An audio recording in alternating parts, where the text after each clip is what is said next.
Hi అండి. కట్టిమూసి పరిగెలతో నేను పులుసు పెట్టాను. అది ఎలా పెట్టానో చూపిస్తా అండి.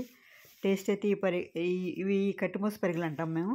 టేస్ట్ అయితే చాలా బాగుంటుందండి. చింతకాయ వేసి వండుకోవచ్చు, మామూలు చింత చిగురుతో కూడా వండుకోవచ్చు అండి. దగ్గరికి 4 టేబుల్ స్పూన్లు ఆయిల్ వేసుకోవాలి. ఆయిల్ వేడెక్కిన తర్వాత అండి కొంచెం కరివేపాకు, అలాగే కొద్దిగా కొత్తిమీర, ఒక పెద్ద ఉల్లిపాయ అండి మిక్సీ పట్టుకుని వేసుకోవాలి.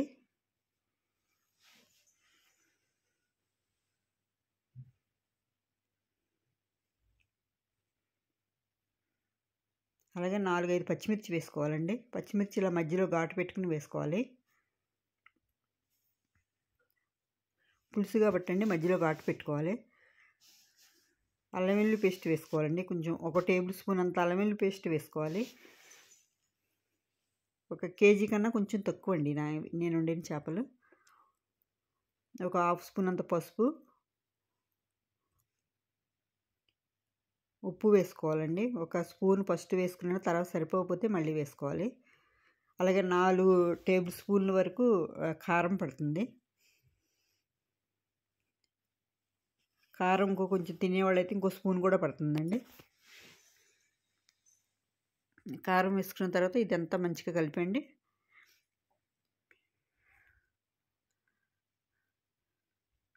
సిమ్లో పెట్టుకోవాలండి చేసేటప్పుడు. హైలో పెట్టేస్తే కారం మాడిపోతుంది.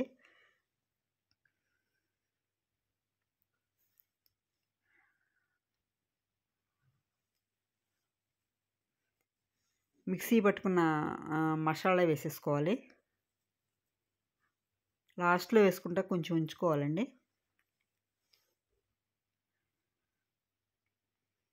ఒక 50 గ్రాముల చింతపండు అలా నానబెట్టుకోవాలి.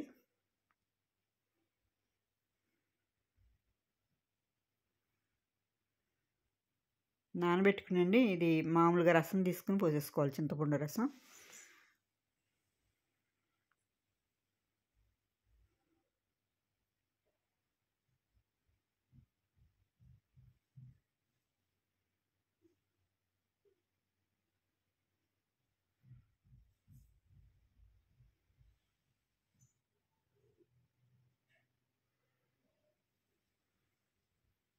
చూసుకోవాలండి చింతపండు రసం పోసేసిన తర్వాత కొంచెం చిక్కగా పోస్తాం కాబట్టి ఇది పులుసుకి మళ్ళీ ఇంకో కొంచెం వాటర్ యాడ్ చేసుకోవాలండి.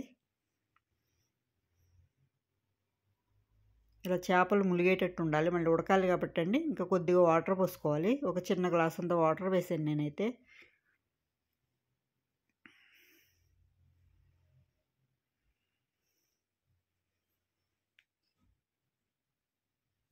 చేపలు అవి తినేవాళ్ళు అయితేనండి చిన్న చేపలు చాలామంది ఇష్టంగా తింటారు. మీకు ఎక్కడైనా దొరికితే తప్పకుండా తెచ్చుకుని వండుకోండి ఇలాంటివి. పెద్ద చేపలు అంటే ఎప్పుడు కామన్గా తింటానే ఉంటాం.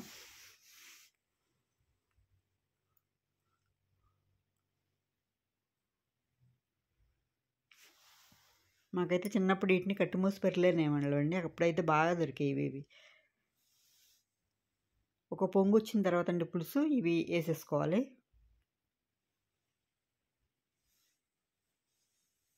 ఉప్పు కొంచెం మజ్జిగ వేసుకునండి కడిగితే నీసు వాసన రావు.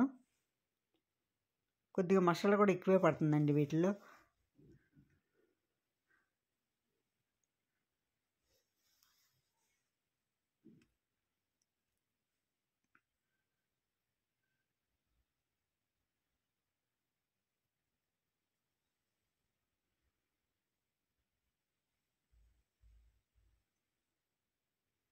ములిగేటట్టు పులుసు పోసుకోవాలండి. మూత పెట్టేసుకోవాలి.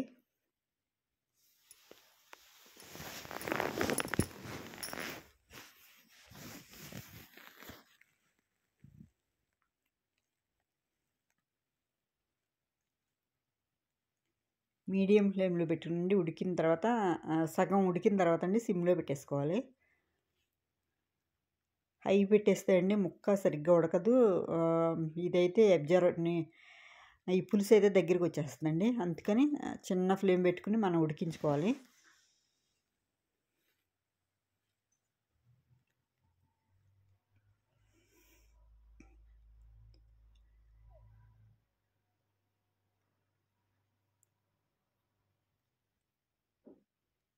ఉప్పు చూసుకునండి, ఉప్పు సరిపోతే నాకు సరిపోలేదు, కొద్దిగా వేస్తున్నాను.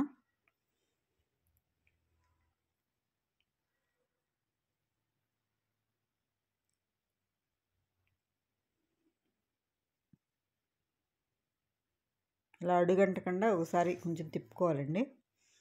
అలాగని పులుసు దగ్గరికి రానివ్వకూడదు, కొద్దిగా పులుసు ఉండాలి. చిన్న చేపలు కాబట్టి అండి కొద్దిగా పులుసు ఉండాలి. దగ్గరికి వచ్చేస్తే అండి ముక్క ఇడిపోతుంది. ఇంకా మిగిలిన మసాలా వేసేసుకోవాలండి లాస్ట్లో. అలా కొత్తిమీర కూడా వేస్తున్నాను.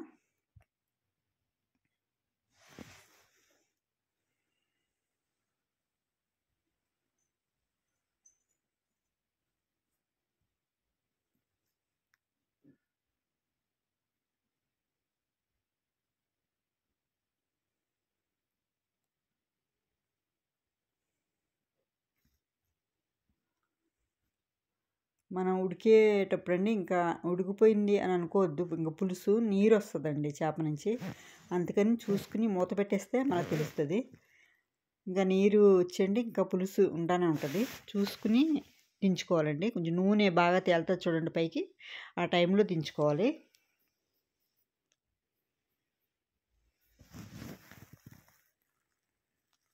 దించేస్తారండి, ఉడికిపోయింది. అలాగే కొద్దిగా లాస్ట్లో కొత్తిమీర వేసేసుకునండి. ఇంకా చల్లారిన తర్వాత అయితే ఇంకా బాగుంటుందండి ఈ చేపల పులుసు.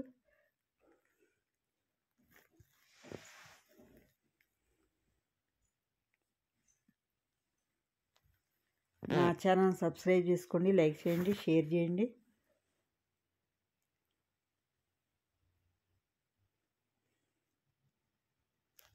మీకు కూడా ఎక్కడైనా చిన్న చేపలు దొరికితే ఇలా ట్రై చేయండి. మూత పెట్టేసుకుంటే అండి మనం తినేటప్పుడు మంచిగా నూనె అది పైకి తేలండి, బాగుంటుంది. నేనైతే కొంచెం ఆయిల్ తక్కువ వేస్తాను, కానీ ఇంకా వేసుకోవచ్చు, ఇంకా 2 స్పూన్లు అలాగా. మూత పెట్టేసానండి. మూత పెట్టి తర్వాత చూస్తే అండి ఇలా మంచిగా కనిపిస్తుంది మనకి.